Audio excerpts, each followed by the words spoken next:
meeting in person, we have TV monitors and seating set up in the foyer. For those citizens at home who would like to comment on an issue or a topic or pose a question to council, you can send it to us via email at administrator@parkcityks.com, or you can text us at 316-768-7401. Marlo, would you call the roll?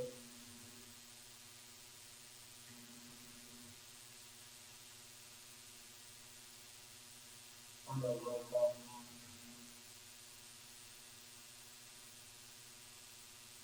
George Glover. Here. Rosetta.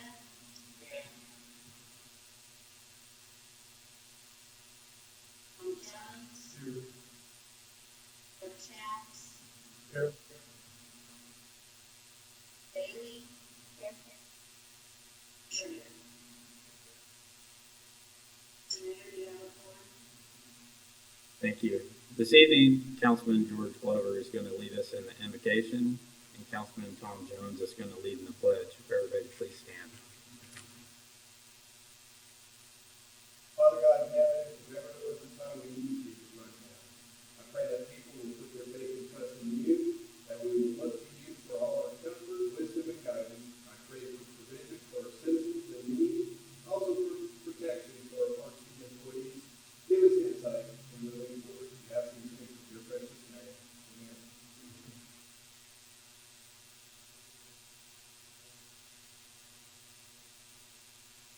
To the republic for which it stands, one nation, under God, indivisible, with liberty and justice for all.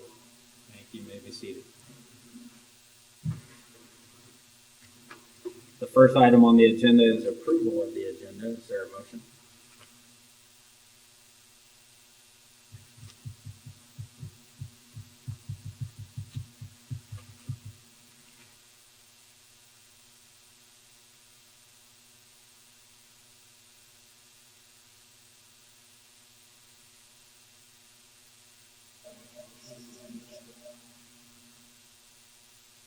Say it for Andy.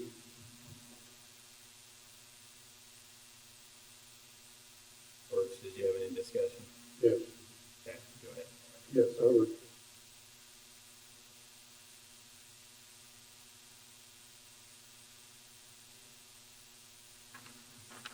And I could support those, but I'd like to see a sunset put on them for June the 13th, when Councilman Miller asked for this emergency declaration to end. I would support it up to then, but no further, I'd like to see that put on there.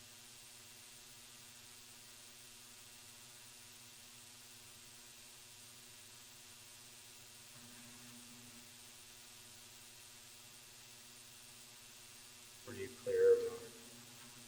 Yes.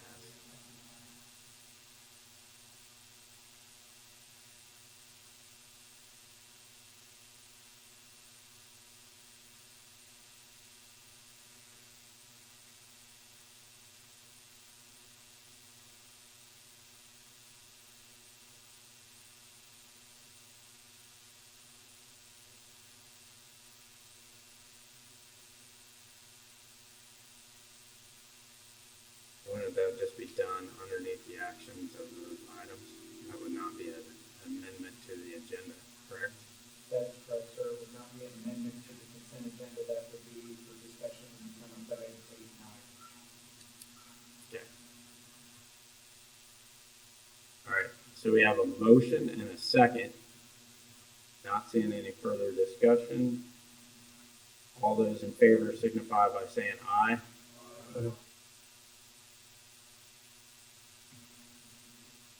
Abstain, I can't hear. That's what I want to vote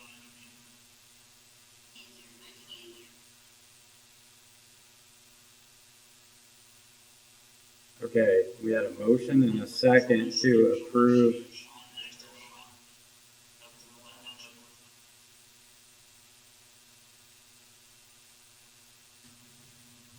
The motion was to approve the agenda. The motion was made by John and was seconded by Brandy. I thought you said all I had to do is hit the space bar and it would allow. That's what I'm doing.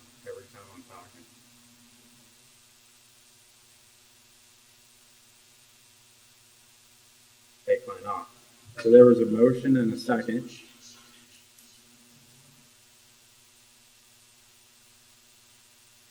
To approve the agenda.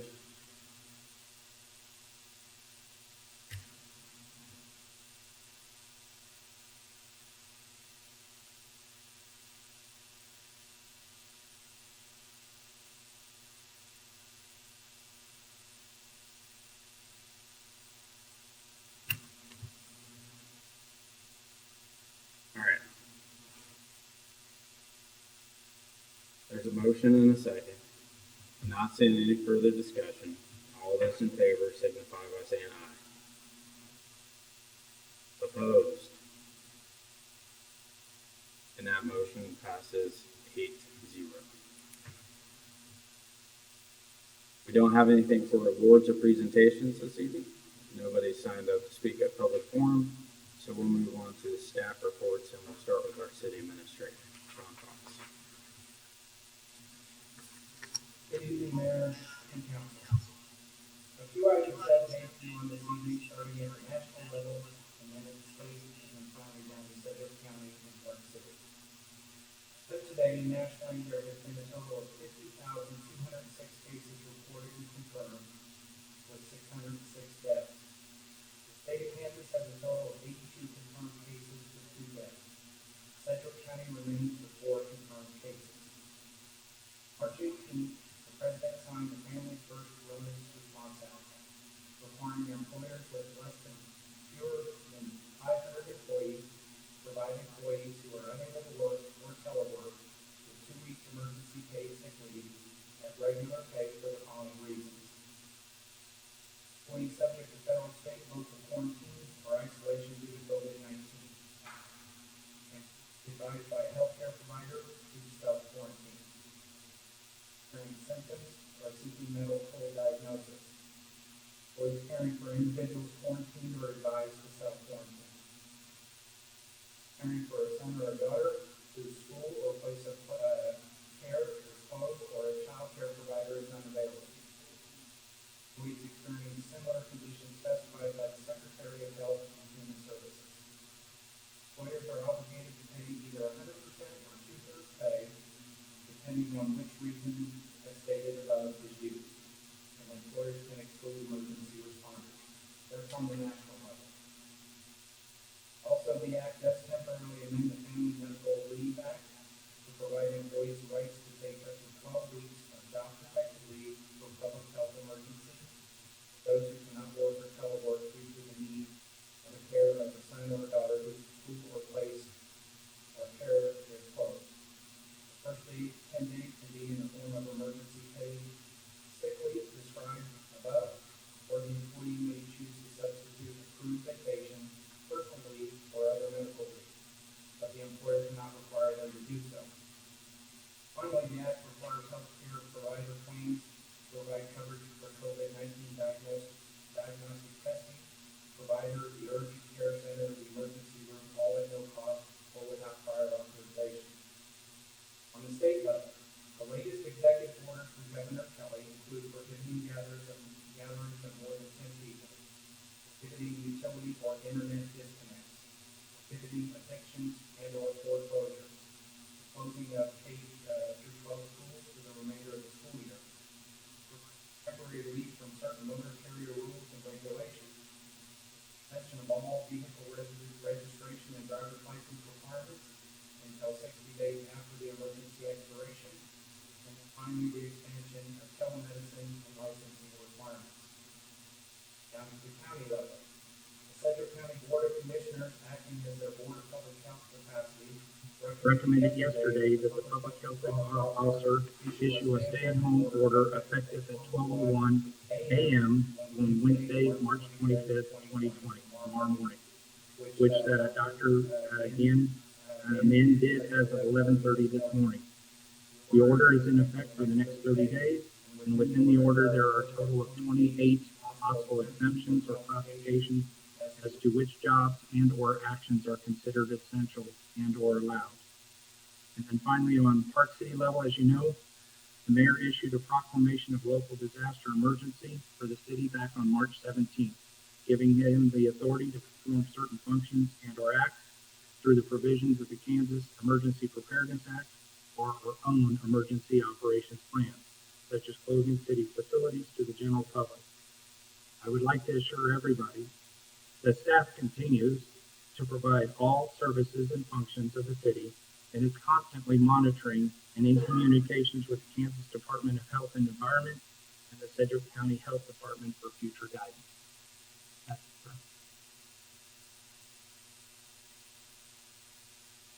sir. Does anyone have any questions for Sean? Yes, sir. Go ahead. Go ahead, Ben. Yes, Sean, I was concerning the state level. There seems to be some confusion as to what was taking place with the school districts. It's my understanding from reading the executive order that was issued was that it was school buildings that have been closed down until May 31st, but there's still a requirement for the schools to come up with a distance learning or an e-learning plan to be in place by April 15th. That's been my understanding. The KDA, Kansas Department of Education, had issued something following that announcement. And so I was wondering if we could maybe get some clarification. I know that that's not necessarily in our realm as the city council, but we do have 2 schools within our district that would be affected on that, and just want to make sure we can do what we can to get them that information to the public. Yes, sir. Great comment. And we will go ahead and research that further and then make certain that we pass on the information along the our website as well as our Facebook page. Okay, thank you very much. Anyone else?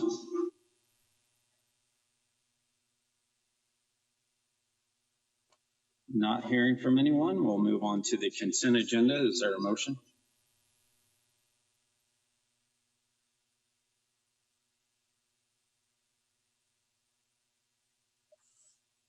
Randy? And John? We have a motion and a second. All those in favor signify by saying aye. Aye. And that motion passes 8-0.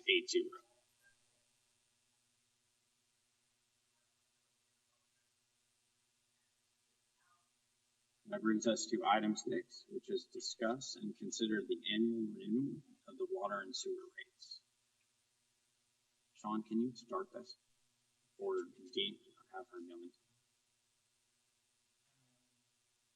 Marla, were you planning on presenting? I was. Can you hear me? We hear you loud and clear. Okay. Good evening, Mayor and Council. The city's insurance policies will expire April 1st, 2020. The city requested our insurance broker to bid the city's insurance this year. Applications were sent in to 4 insurance companies: Berkshire Hathaway, Travelers, One Beacon, and EMC, Employers Mutual Casualty Company. We received 2 proposals back. EMC's proposal is for $168,335, which includes workers' compensation. One Beacon's proposal is for $129,033, and it requires that workman's compensation be purchased through KMIT at a cost of $34,402, for a total cost of $164,435. Although the total cost of the One Beacon KMIT coverage is $3,900 less expensive, EMC offers a dividend every year. The average dividend paid out to the city for the last 3 years has been $29,600. In addition, there is a substantial difference in coverage. EMC has local services and reliable claim services. One other important feature that is vital and utilized is the Attorney Direct program. It is an employment law feature. Staff is also requesting council consider a separate cyber policy that would better serve the city. EMC's cyber policy, it has a $50,000 limit. Staff recommends $1 million limit. Evolve submitted the most competitive proposal for $2,703 with a $100 limit. Do you have any questions? Jim, did you have a question?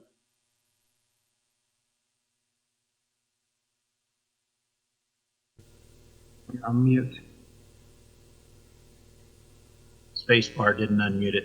No, I was just trying to figure out the method for how we make motions and second from out here to buzz in. So no, I didn't have any questions on this, though. I was just going to make the motion when appropriate.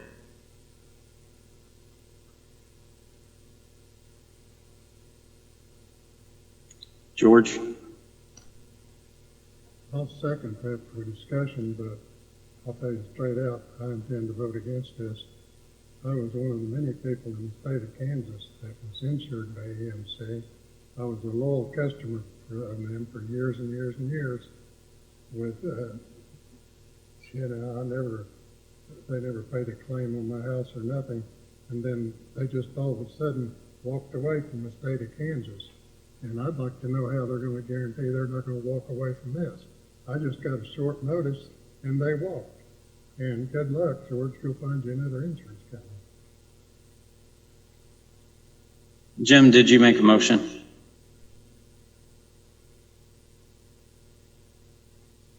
Yes, I intended to, but I didn't read it out. You want me to read it in there to get it in the agenda? I would move that we approve the proposal from Employers Mutual Casualty for $168,335 and the cyber insurance proposal from Evolve for $2,703 effective April 1, 2020. And then George, you wanted a second?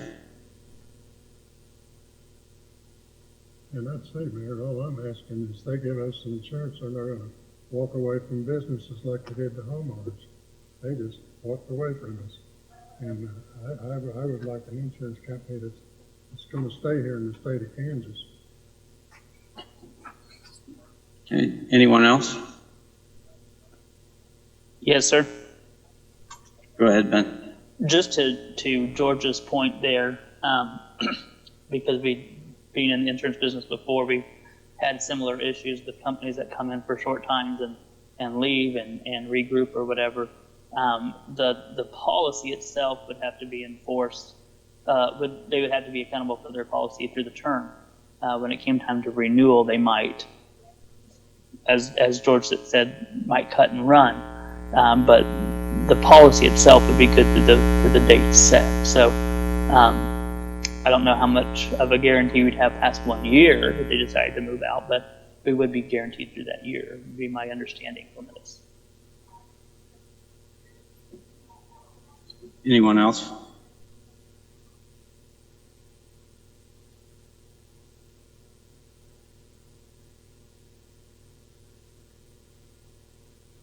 Okay, we have a motion and a second. Not seeing any further discussion.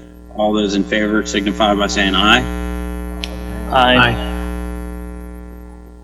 Opposed? Aye. And that motion passes 7-1. That brings us to item 5, which is discuss and consider replacement of the Broadway lift station. Eric? Thank you, Mr. Mayor, Council. The Broadway lift station suffered a catastrophic failure of both pumps on March 5th. The station is currently operating under the assistance of a temporary bypass, which is being monitored daily. Historically, the Broadway lift station is the oldest in town, not only in age, but in its design. It is comprised of both a wet well and a dry well. The dry well is approximately 6 feet wide and 30 feet deep, therefore is classified as confined space. Under normal operations, our employees are required to descend into the dry well daily to monitor the pump and or take readings. Working with JCI, staff has obtained a quote to reconfigure the Broadway lift station from a wet-dry well configuration to a wet well with submersible pump configuration, which would require the installation of new pump rails, new pumps, new control panel, and reconfiguring the piping itself. This will not only eliminate the antiquated design and the confined space, but will standardize this station with the other 5 lift stations.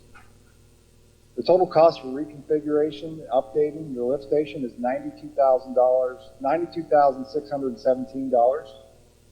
This is unbudgeted. Staff's recommending utilizing the utility CIP CPF improvement fund, which has a current balance of $809,000. Staff recommends replacing the lift station utilizing JCI Industries to a cost not to exceed $92,617. Does anyone have any questions for Eric?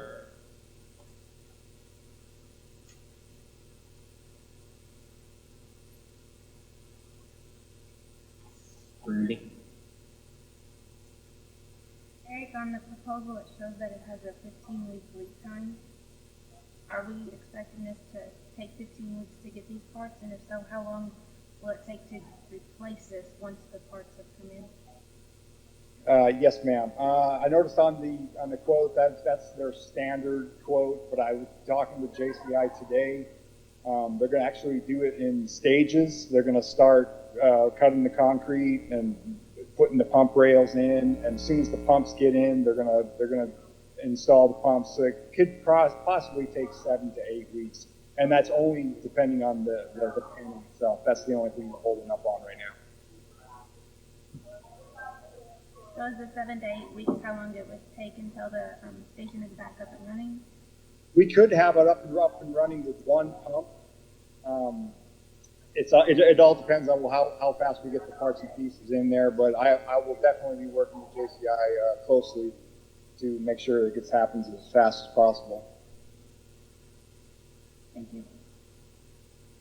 Anyone else?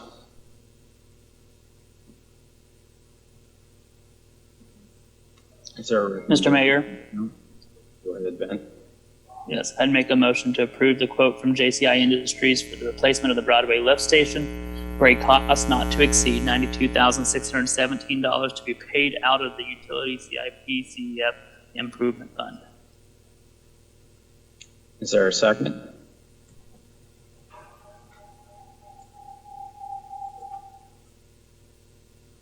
Tom?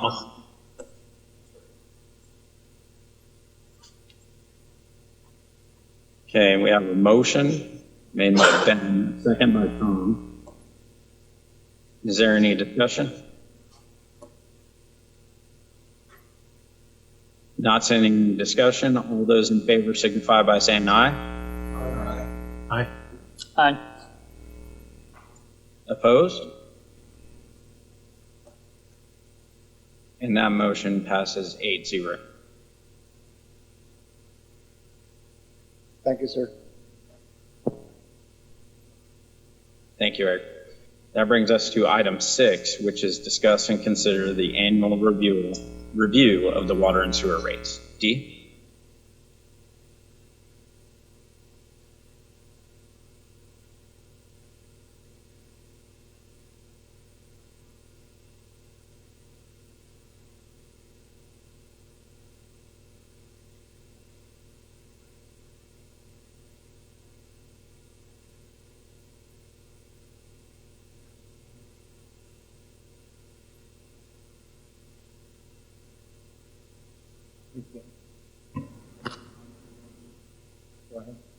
Can you hear me? Okay.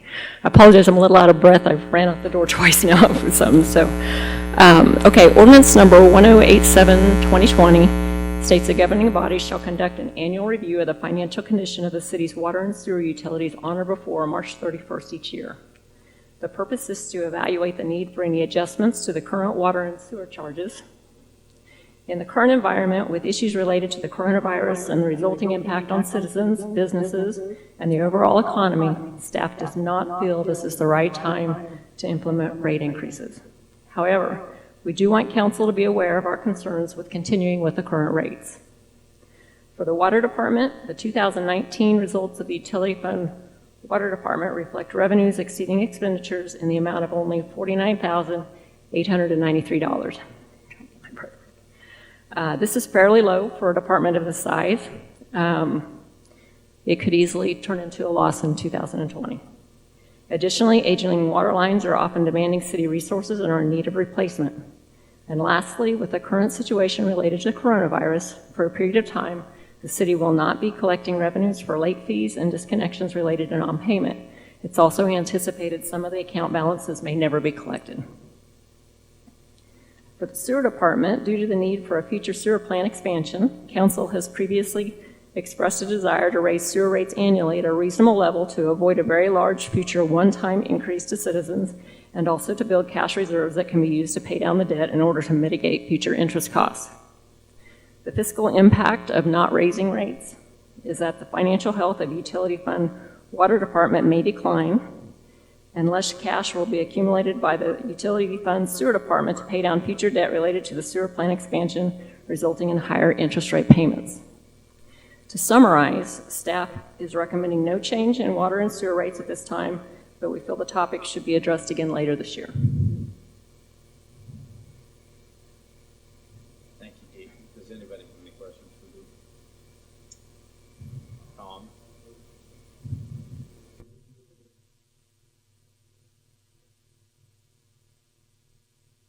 So Tom has made a motion to Second. Sorry. move the increase in water.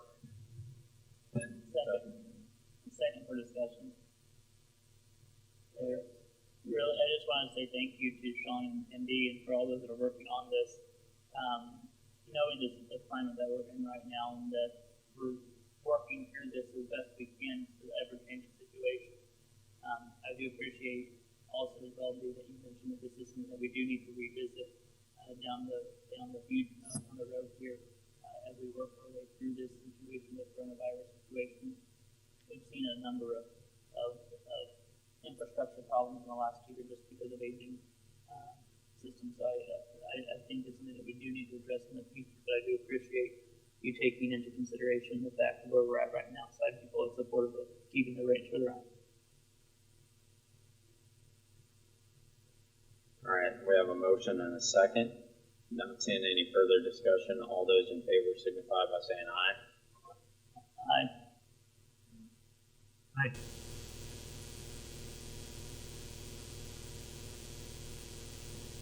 And that motion passes 8-0. And Brandy?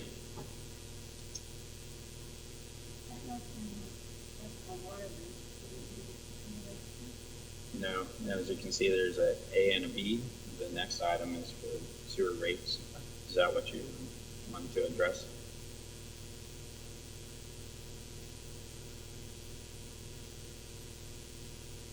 Tom?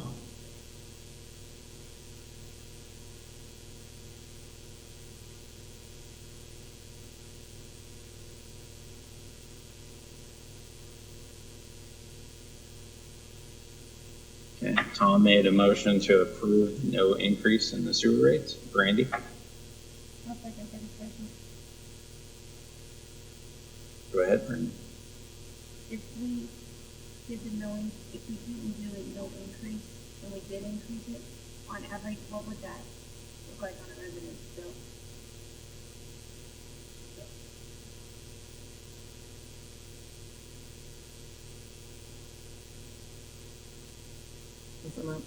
That's on an $8,000 national average of, or excuse me, 8,000 gallon national average for a four-family residence. And Mayor, if I may, Ben and Jim, did you hear that? Okay, basically what Dee had indicated is the national average for a home's consumption is about 8,000 gallons a month. So a 3% increase on both water rates and sewer rates would make approximately $2.43 difference on a monthly bill. Okay. Okay, we have a motion and a second. Not seeing any further discussion. All those in favor signify by saying aye. Aye. Aye.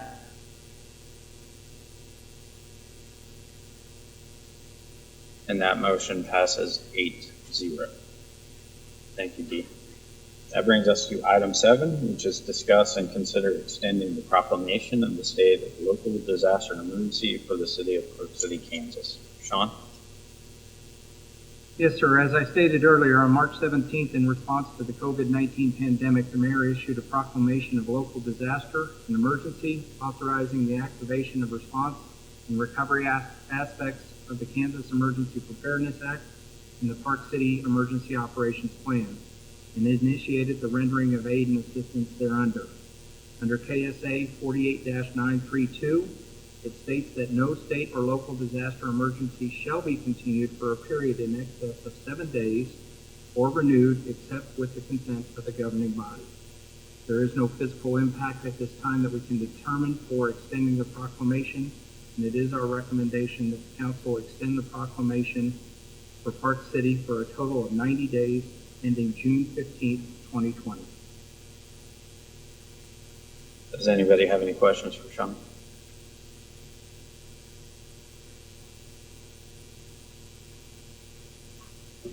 Tom? Mr. Mayor, I'm sorry.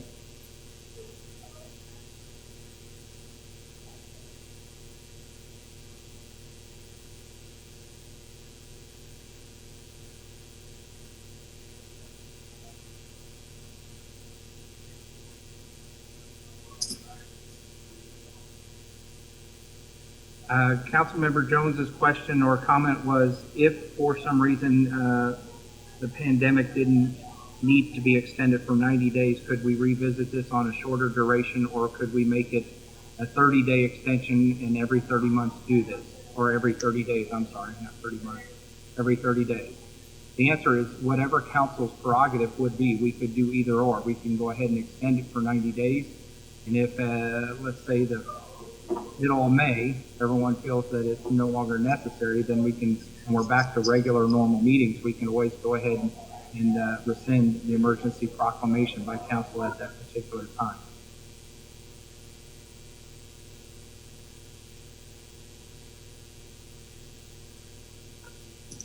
Mr. Mayor. Yeah. I would be in agreement with Tom on this, as I'd like to see us maybe do a 30-day right now and revisit this within 30 days. It is an ever-changing situation, so I would support something 30 days.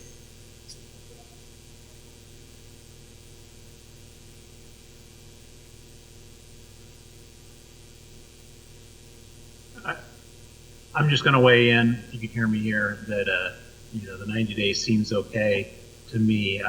The 90 days is similar to what we're doing at work at the bank. We're kind of looking at everything for a 90-day window out, because that's what all the forecasts are for, that this will likely last. But I'll support it either way. I'll go with the majority, but just wanted to share that thought.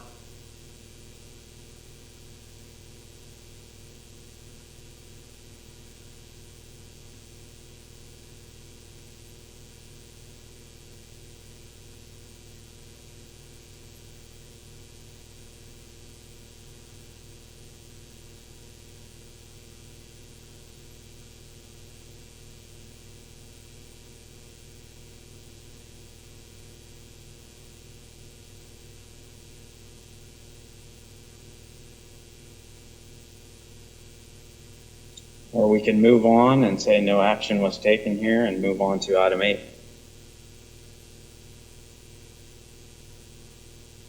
I'm sorry, I missed that entire whatever was said other than moving on to item 8. Randy?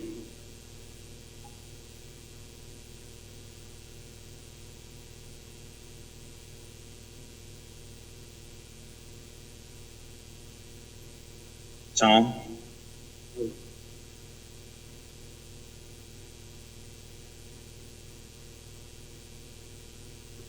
Okay, Randy made a motion, Tom seconded it. Is there any more discussion? Yes, We what didn't is the hear. actual motion? Yeah, we didn't hear either the motion or the second. Randy, would you read the motion? She's muted right now.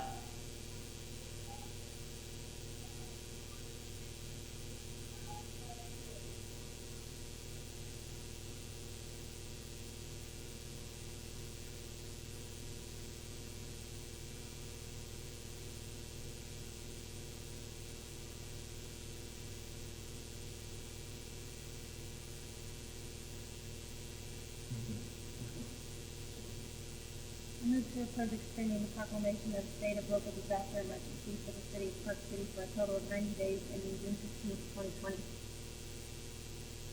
Tom? And Tom seconded. Is there any more discussion?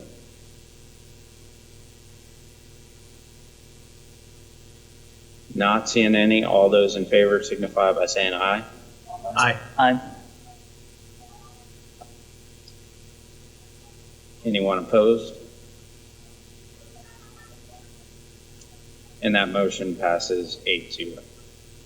That will bring us to item 8, which is discuss and consider an annual appropriations ordinance. Doug? Mayor and council, this is an ordinance which appropriates all budgeted funds for the remainder of the year 2020. This was a suggestion made in a webinar by the League of Municipalities to account for what they anticipated being some upcoming uncertainty for an uncertain period of time about the ability of city councils to have meetings. And the thought was that this would, not the thought, the ordinance does then permit the payment of bills and expenses by the city with the usual procedures, which is payment by the finance director, subject to the same counter-signature requirements and compliance with the Kansas budget and cash basis laws.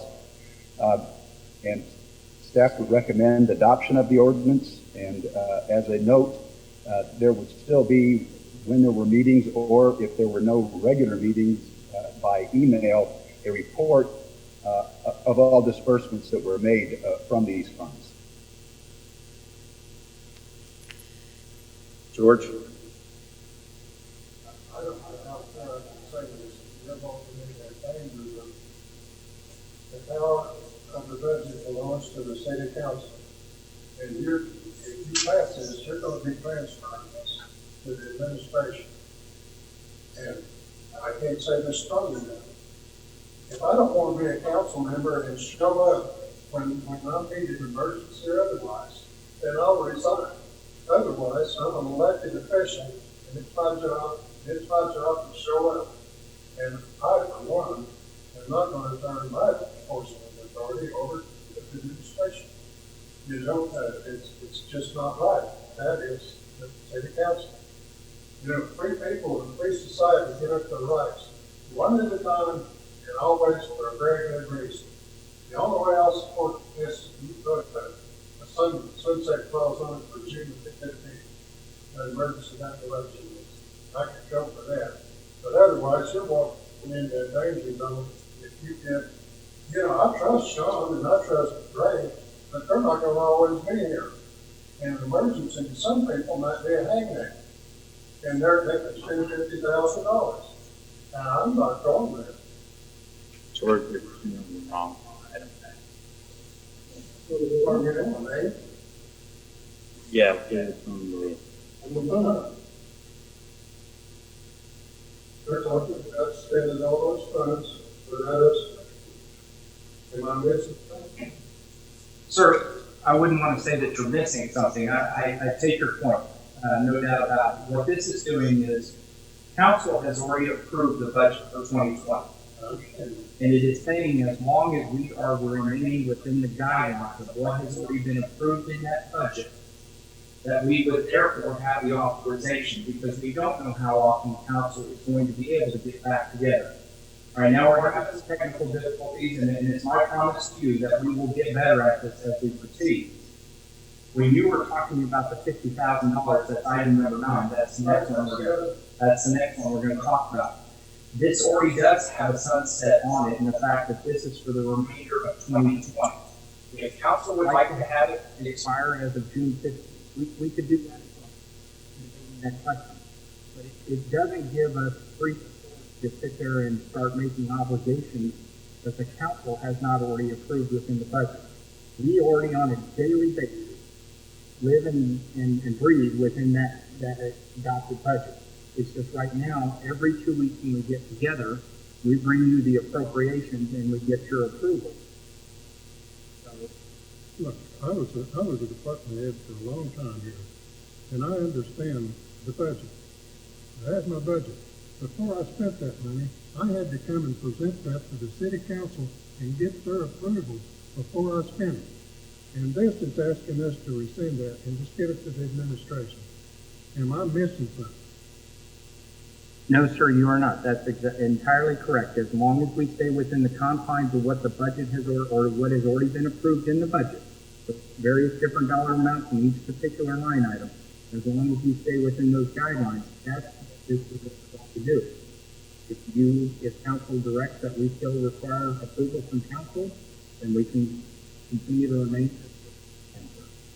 I don't know how clear I can make this. If there's a problem, I'll show up. Unless I'm expired, I'll show up. That's what I run and promise the people I would do. And if we do this, we're saying, well, if things get a little tough, we won't show up. We'll just let administration do it. That is not what the people elected this city council to do. Yes, sir. Noted.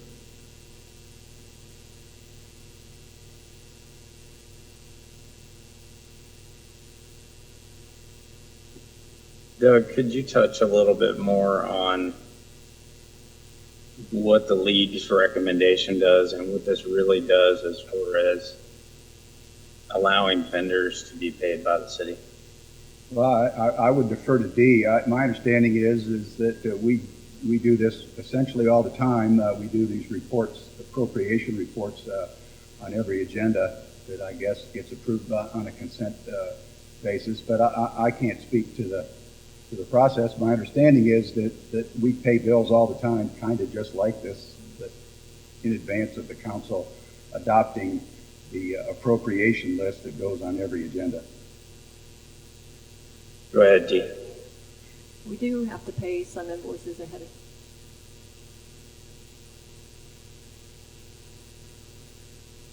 Do have to pay some ordinance or some invoices ahead of time, so we have the ability to do that. They're included in the appropriation ordinance that you approve at the next council meeting, but we do have to issue checks to avoid some late fees and things of that nature. Sometimes our utilities and various other things throughout the month might come up that we need a quick check for. For an example, the home grant. If somebody's getting ready to do a closing, we need to get that check out for them. I understand. Like I said, I was a department head for years. I understand perfectly how this system works.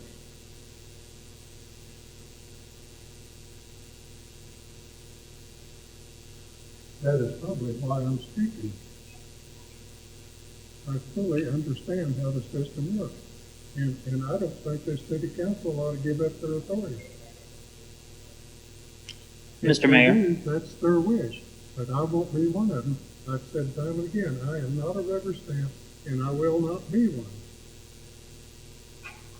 Go ahead, Ben. Yes, if I could, Doug, on this, is this ordinance relate that the league is suggesting, is this in response to the current situation that we're facing with the COVID-19, or is it just a regular recommendation? How is this bore out?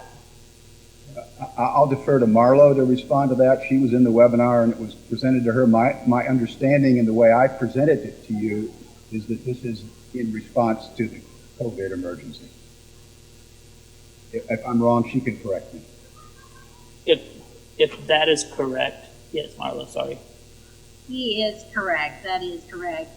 The league just suggested this ordinance, and I believe it was suggested as well, if you are holding maybe more than 2 meetings a month or more than 1 meeting a month, maybe you want to go down to just 1 meeting a month, and this would help with those appropriations that you usually approve in the second meeting maybe or so.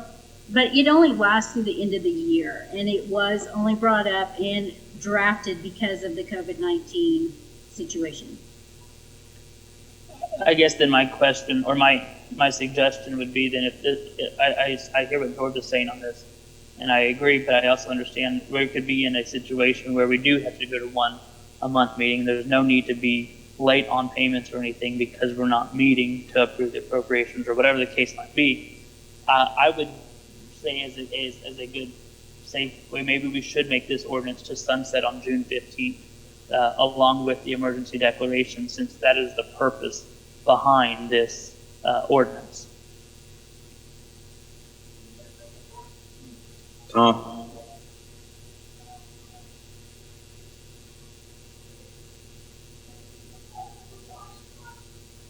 Doug, could you hear Tom? No, I've never heard him. I can't.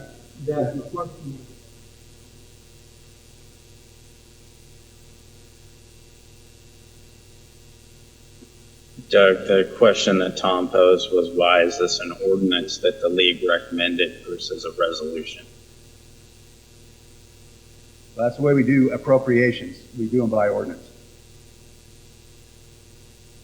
Does that answer your question, Tom?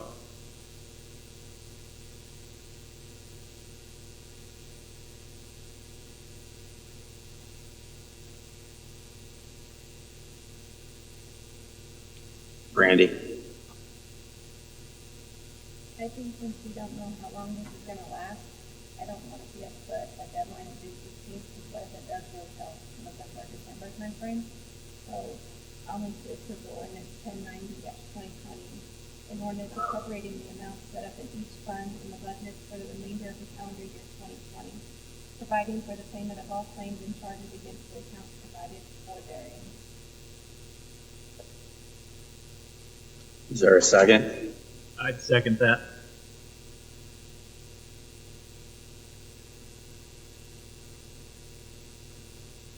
George?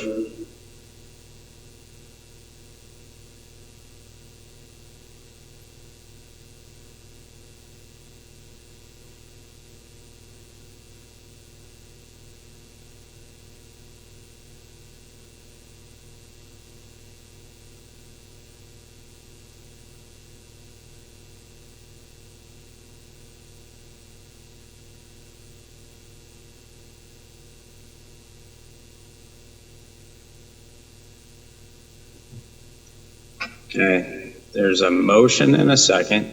Is there any more discussion? Not seeing any. All those in favor signify by saying aye. Aye. We need a roll call. Yeah. Thank you, Doug. Thank you, Marlo. Marlo, can you? John Lanier, Aye. George Glover, Ben Saucetta, No. Melvin Kerr, Tom Jones, George Katz, No. Brandy Bailey, Aye. Jim Schrader. Aye.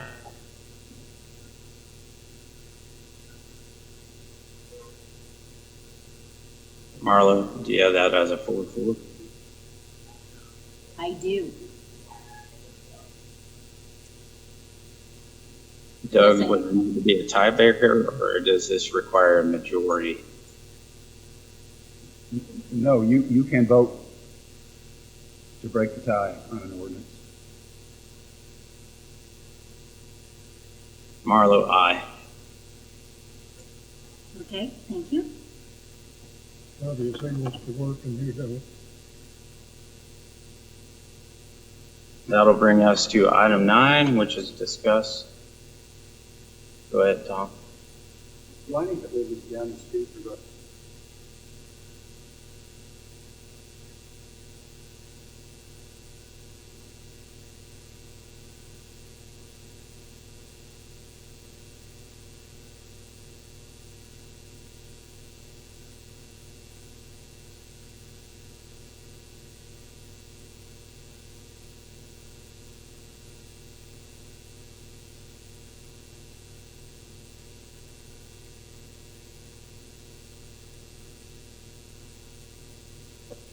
As it stands now, that's already passed. This ordinance is passed. I tied. Or I broke that. So, and Ben kind of brought up a point about the date and the time frame, but you also look back to the FMLA and what the federal government did. They ran it through the end of the year. So to me, that's being consistent with what the federal government's doing.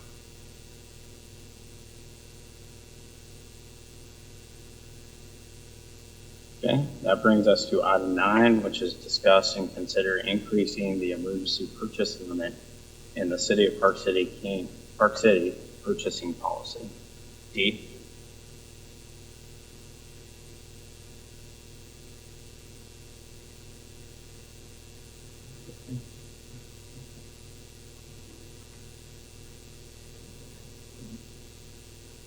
Resolution 921, 2016 outlines Park City's procurement procedures.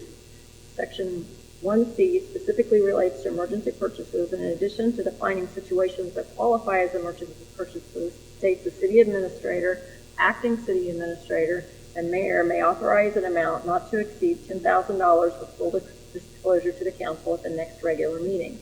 This amount is only $3,000 more than a normal spending authority of $7,000. In circumstances such as we're currently experiencing with coronavirus, it seems there is potential to need a higher spending limit to be able to respond quickly to emergency situations.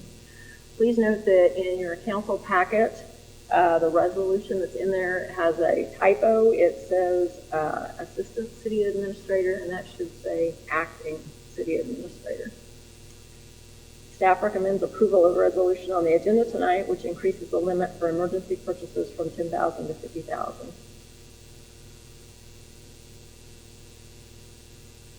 Sean, did you want to add anything to that? Although the current COVID situation is what has predicated us to take this or make this a recommendation, there are several situations that come up in just the normal day-to-day operations of running this city. That at times, $10,000 seems to be an antiquated amount as far as the authorization for the city manager, city administrator, and/or mayor. By that I mean, if you take a look at it tonight, the one thing that we brought up here was the lift station. That's $92,000. And that would not have given us any authority to sit there and say, Eric, go ahead and make this happen. The last lift station that we had particular problems with, it was $53,000. But $10,000, if we have a sewer lift station back up and all of a sudden we need to get data out there and we need to do bypass and everything.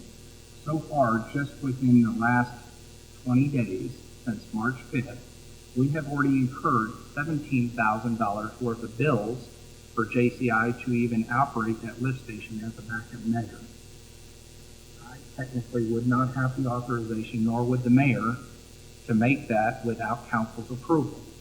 There are emergencies that come up, not so much on COVID, it's to bring it to attention, but just in the regular day-to-day operations of our infrastructure. Water pipes break, sewer lines break, and sometimes those repair bills are necessary and are critical that we get them done in a timely fashion. We went back and looked at the various different ordinances relating all the way back to 1989, if I remember correctly. For several years it was at 3,000, and then it went to 5,000, and it was just 6 years ago that it was increased from 5,000 to 10,000. I would hope that this council understands the way that we have done business so far. If there's a problem, I'd let the council know. Best way I possibly can. I keep you informed with emails, phone calls, whatever the case may be. I do that on a regular daily basis. We're not using this as a mechanism for us to get beyond and to go. I just think it is appropriate with the cost of current repairs and fixes to our infrastructure. It's just another tool available to us that is an emergency, such as a water main break, sewer break. If we need to pull the trigger, it happen in a timely fashion, we do not have to wait 2 weeks, possibly 2 weeks for the next council. George.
A city that I've worked so many years.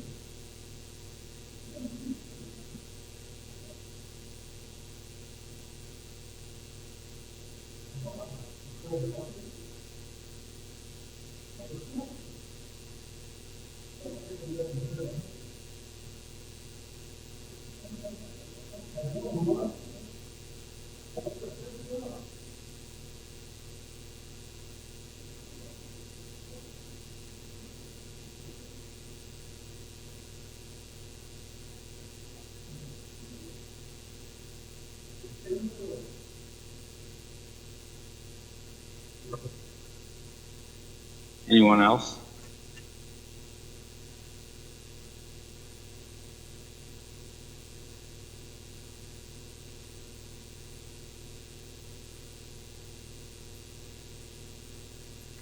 Tom? I've got it.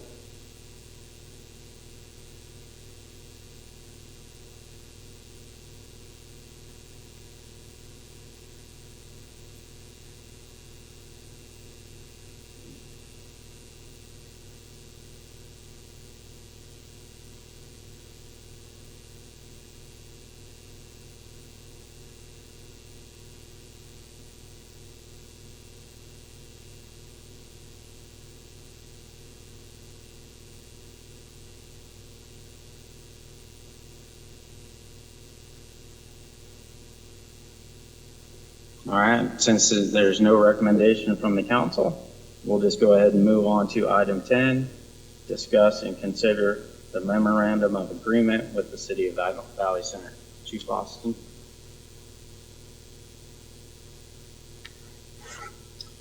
Thank you, Mr. Mayor. This evening, just to give you a little background on what we're talking about, the federal government maintains a strategic national stockpile of vaccines, medicines, medical equipment, and personal protective equipment. These supplies will be pushed out to local jurisdictions through what are known as points of dispensing, or pods for short. Park City can choose whether or not to establish a pod and whether to partner with another jurisdiction or another entity in establishing a pod. Several specific and time-consuming steps are required in order to plan and stand up a point of dispensing, or a pod. Those points of planning include developing a plan, selecting a site, doing a security and vulnerability assessment, which must then be submitted to and approved by the county before proceeding with the planning. Written security plans, and finally reviewing, refining, and exercising the plans. Under the best of circumstances, we estimate that it would take anywhere from 3 to 6 months of dedicated resources to establish an independent pod in Park City. The City of Valley Center has established a point of dispensing in cooperation with USD 262. And I might add also that's under the auspices of Sedgwick County Emergency Management. As it stands today, if the pod was activated, any Park City resident who was within the Valley Center School District will be able to go to the Valley Center pod to achieve or to receive vaccination or other medical countermeasures. That includes testing, or it could be a number of other things as well. Park City residents who are not in USD 262 will not be able to go to Valley Center, but will have to go to a facility in Wichita or elsewhere. And again, that's the situation as it stands today. The benefits that we would receive from partnering with Valley Center and USD 262, there are several. One of those is, and probably the most important, almost immediate ability for all Park City residents to be serviced through the Valley Center point of dispensing. Secondly, increased security and coverage for our employees and their families. Money saved on resources by sharing those expenditures along with the other two entities, Valley Center and USD 262. If we do not partner with Valley Center and USD 262 just to present the other side of this. If we do not partner with Valley Center and USD 262, as it stands today, Park City residents will have to go into Wichita until a pod is established in Park City. And again, our best estimate is that would take 3 to 6 months.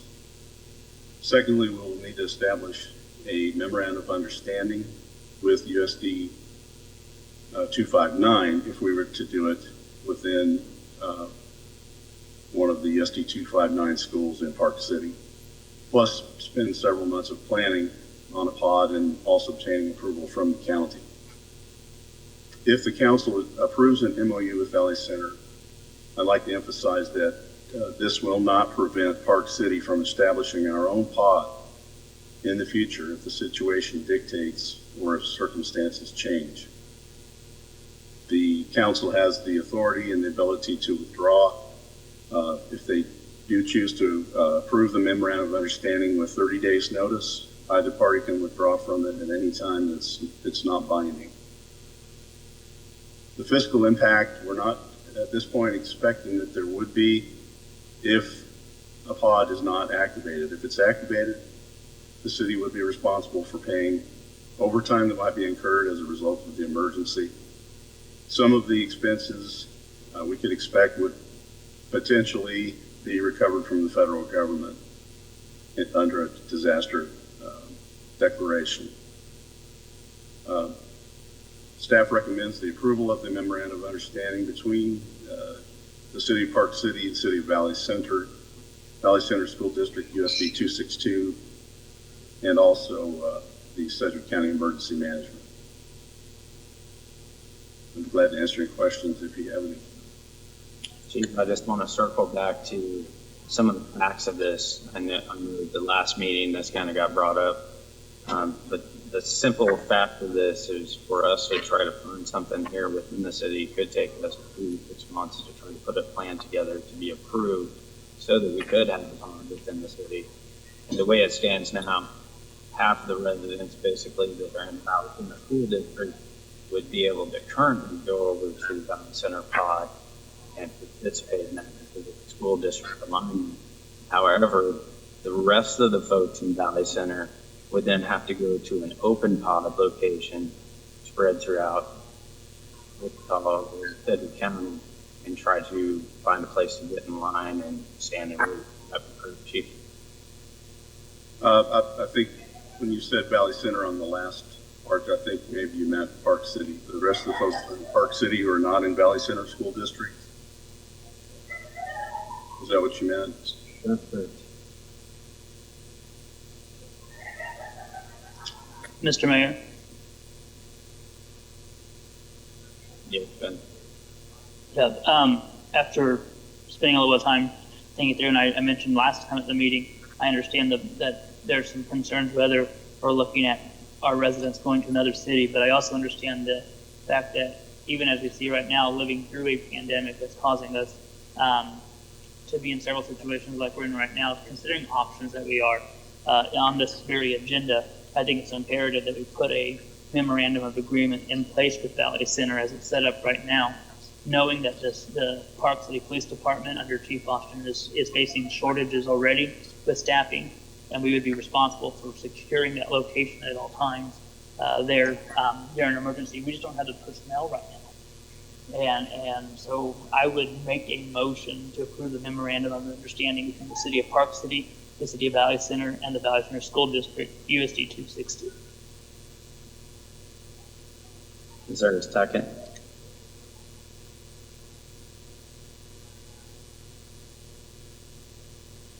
Brandon?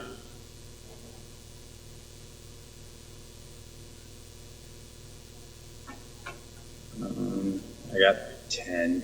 Is that George? Is that you?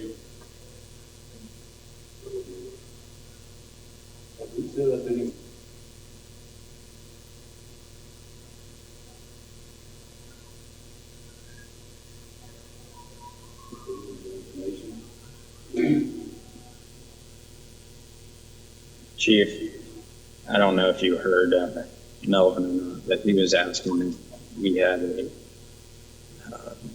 plan to transport residents from Park City to the Valley Center? Had a little bit of difficulty hearing you, Mr. Mayor, but if I understood correctly, do we have any plans to transport people from Park City to Valley Center? Was that the question? That's correct. No, we do not.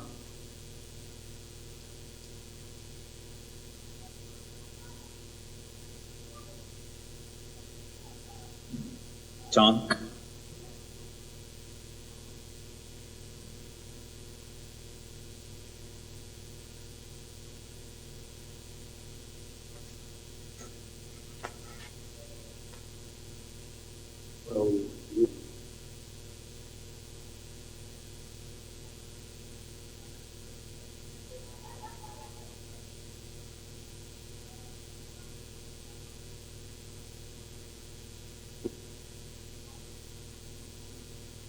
Chief, Tom would like to know which school is the location for the pod site. It's the Valley Center Middle School. That's the one that's located at 800 North Meridian in Valley Center.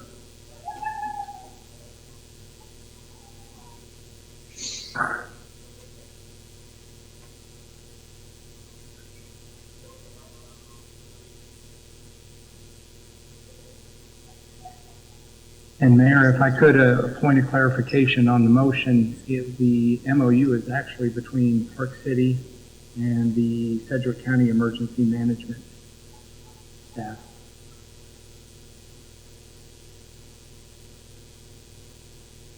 And Ben, did you want to move your motion? Yes, please, Alderman.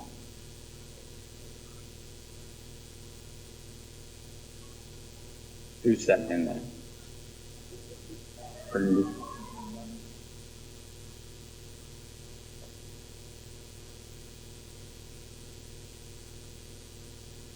All right, well, this one's pretty simple from, if we don't do it, basically you're telling half the people in Park City to good luck, go somewhere in Wichita, and hopefully you get there.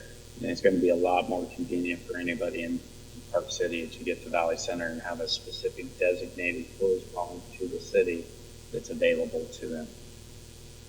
I'm not seeing any further discussion, so all those in favor signify by saying aye. Aye. Aye. Opposed? And that motion passes 8-0. The next item on the agenda is an executive session pertaining to non-elected council members with personnel issues for 20 minutes.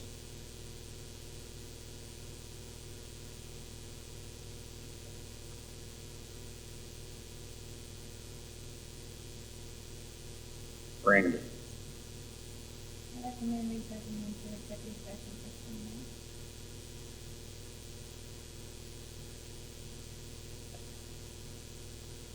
I'll second that, Mr. Mayor.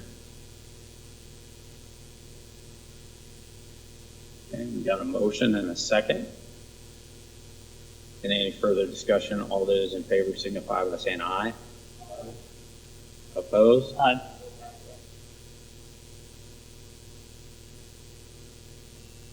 Action was taken. And we'll move on to governing body reports. And we'll start with Jen.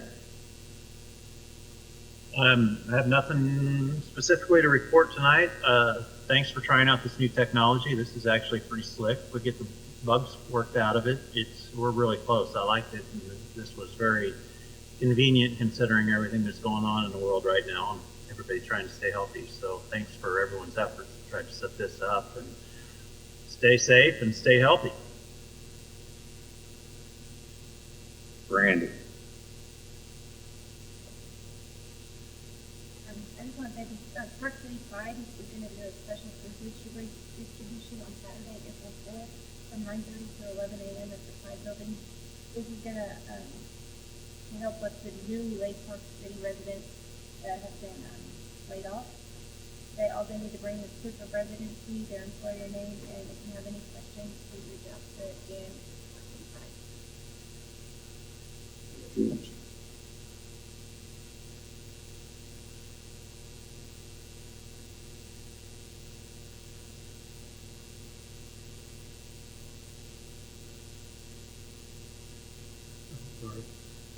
I'm very concerned about the employees of this city, the police, the public works, those that have to work out in the public and deal with the public or know what they're up against, and I worry about it. I worry about this thing. I've been very clean spoken tonight. If I offended anyone, I apologize, but I say what I think to who I'm talking to, and I don't talk behind their back. They know where I stand. And I'll say again, if I offended anyone, you have my apologies. But, I'll say what I think and who I'm talking to. I think that's the only way that a person should be. Without that, I just hope everybody stays safe. Tom? Tom didn't have anything? No. George?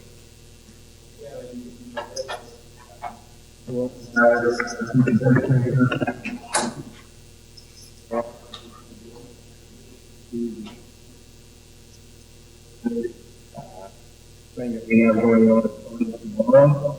I will also encourage the residents, the elderly folks, who not have access to going outside if they need meals, if they pharmacy residents, if they may need check on them.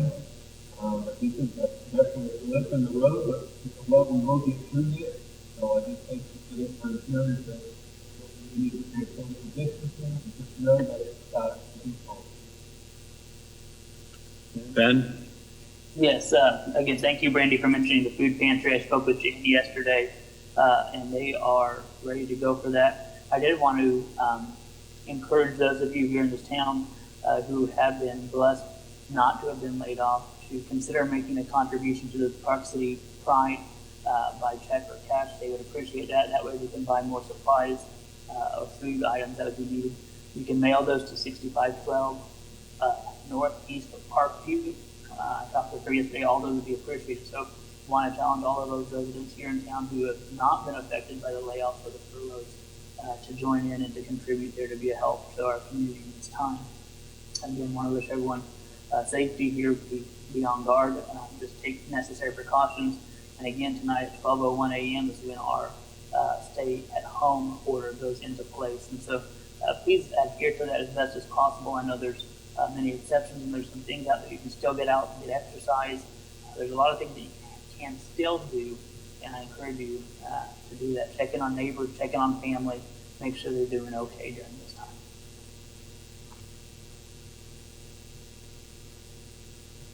John?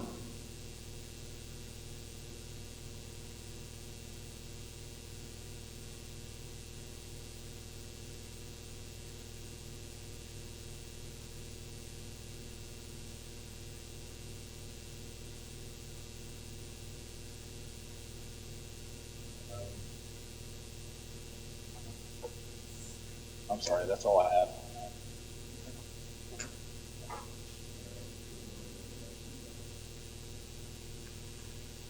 I'll make a motion we adjourn. Second. Second. Ben? All right, we got a motion and a second. Not seeing any further discussion. All those in favor signify by saying aye. Aye. Opposed? And that motion passes 8-0. Thank you. Have a good evening.